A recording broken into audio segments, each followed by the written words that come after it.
সবার একজন নিজের মানুষ হোক, একদম নিজের, সব থেকে আপন। পৃথিবীর শত কোটি মানুষের ভিড়ে শুধু ওই একজন মানুষ যাকে নিয়ে চিৎকার করে বলা যাবে আমার একজন নিজের মানুষ আছে, যে আমার একান্তই ব্যক্তিগত।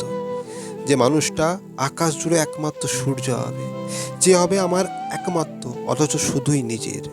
যে না থাকলে বোঝা যেত না ভালোবাসার পূর্ণতা কতটা সুন্দর, বা তাকে না পেলে সেই অপূর্ণতা যে কতটা ভয়াবহ, কতটা ভয়ঙ্কর।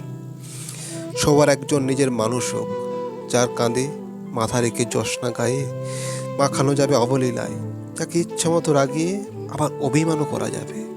সে বুঝবে সবটা জোনাকির আলোর ঝলকানিতে, যার দিকে তাকিয়ে মুগ্ধতায় চোখ আটকে যাবে। যে মানুষটা বৃষ্টিমাখা মেঘলা দিলে মন খারাপের সাথী হবে, যার কাছে লুকিয়ে চুড়িয়ে রাখার মতো কিছু থাকবে না, যে বসন্ত ফুরিয়ে গেলেও হারিয়ে যাবে না, যে পাশে থাকবে একবারে ছায়ার মতো, যে আকাশ জুড়ে তারার খোলায় জ্যোৎস্না মাখা গল্প হবে, শত ফুলের বারণ হয়ে ভালোবাসায় কারণ হবে। সবার একজন প্রিয় মানুষ হোক, একদম নিজের। সে হবে একান্তই নিজের, ব্যক্তিগত, শুধু একান্তই নিজের।